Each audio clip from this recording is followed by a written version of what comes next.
दोस्तों, क्या पूजा करते समय आपकी आंखों से आंसू आते हैं? अगर आते हैं तो इस वीडियो को पूरा देखिएगा। हम आपको कुछ ऐसे रहस्य बताने जा रहे हैं जिससे आपको पता चल जाएगा कि वह कौन सी अज्ञात दैविक शक्तियां हैं जिनकी कृपा आप पर बनी हुई है। दोस्तों, हमारे प्राचीन ग्रंथों के अनुसार शुरुआत में यह ब्रह्मांड खाली था, हर तरफ केवल अंधकार था। उसके बाद अचानक ही एक विशाल शिवलिंग प्रकट हुआ, जिससे यह संपूर्ण ब्रह्मांड ऊर्जा से भर गया। उसके कुछ समय बाद इस ब्रह्मांड में पदार्थ का निर्माण हुआ, जिसमें जल, धातु, वायु, अग्नि जैसी कई चीजों का निर्माण हुआ।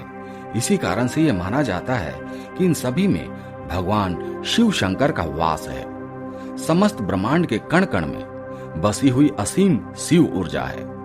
शिव ही आदि है और शिव ही अंत है। दोस्तों, जब भी आप पूजा पाठ करने बैठ जाते हैं एवं ईश्वर का ध्यान करने बैठ जाते हैं तो आपकी आत्मा का कनेक्शन ईश्वर से हो जाता है। ईश्वर सर्वव्यापी है, समस्त सजीव एवं निर्जीव चीजों का उनमें वास है। इसी कारण जब अंतर आत्मा ईश्वर के साथ संबंध बनाता है तो ईश्वर आपको कुछ संकेत देते हैं। ये संकेत बड़े ही साधारण होते हैं जिन पर हम दुर्लक्ष्य करते हैं और ईश्वर के संकेतों को समझ नहीं पाते। सर्वव्यापी परमात्मा सभी जीव जंतुओं की आत्मा से जुड़ा हुआ है। जब भी हम पूजा एवं ध्यान करते हैं तो आपके आसपास का वातावरण सकारात्मक ऊर्जा से भर जाता है और इसी कारण से हमें प्रसन्नता महसूस होती है। दुख का माहौल भी खुशी में बदल जाता है।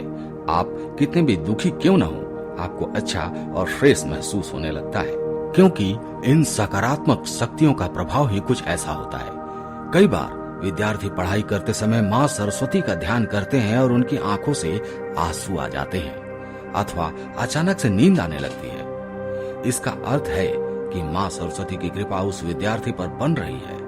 साथ ही दोस्तों, कभी हम ईश्वर से जुड़ी कोई कथा सुनते हैं तो हमारे शरीर का रोम रोम खड़ा हो जाता है और उस अनंत शक्ति का अनुभव करते हुए कभी कभी हमारे आंखों से आंसू आ जाते हैं और ईश्वर पर हमारा विश्वास दृढ़ होने लगता है।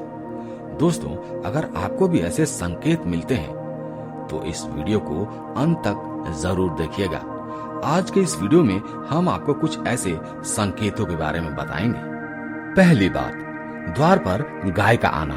भगवान शिव जी की आरती एवं पूजा के समय अगर द्वार पर गाय आती है तो ये बड़ा ही शुभ संकेत माना गया है। द्वार पर आई गाय की पूजा करें, उसे रोटी खिलाएं और नमस्कार करके अपनी मनोकामना गौ माता को बताएं। आपकी इच्छा अवश्य पूरी होगी। दूसरी बात, धूप बत्ती का धुआं। यदि आप पूजा करते समय यह देखते हैं कि आपके द्वारा लगाई गई अगरबत्ती एवं धूप बत्ती का धुआं इष्ट देव की प्रतिमा की ओर जा रहा है तो इसका अर्थ यह है कि आपकी पूजा को ईश्वर ने स्वीकार कर लिया है। तीसरी बात, आंखों में आंसू आना। दोस्तों, अगर ईश्वर की आराधना में ध्यान लगाकर बैठे हैं और अचानक ही आंखों से आंसू निकल जाते हैं तो यह ईश्वर का संकेत है। आपकी आत्मा का ईश्वरीय शक्ति से मिलन हो चुका है। ऐसे समय में ईश्वर को अपनी मनोकामना अवश्य बताएं। ऐसे समय पर ईश्वर से की हुई हर प्रार्थना का फल मिलता है।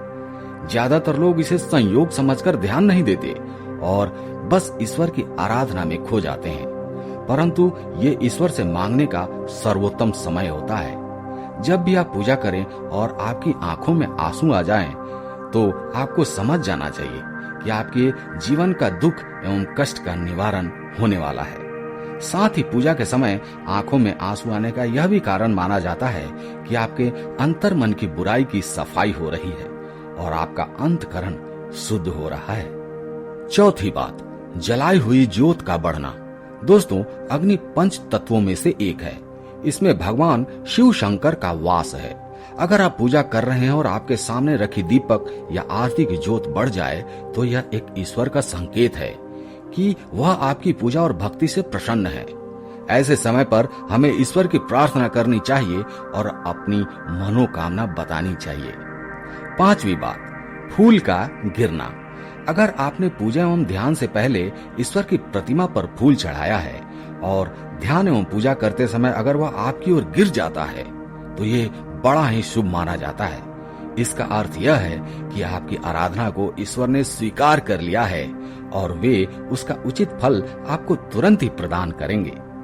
दोस्तों, बताए गए संकेतों में से किसी संकेत का आपने अनुभव किया है? मुझे लगता है कभी न कभी जरूर किया होगा। किन संकेतों का अनुभव किया है? कमेंट सेक्शन में जरूर बताएं। धन्यवाद।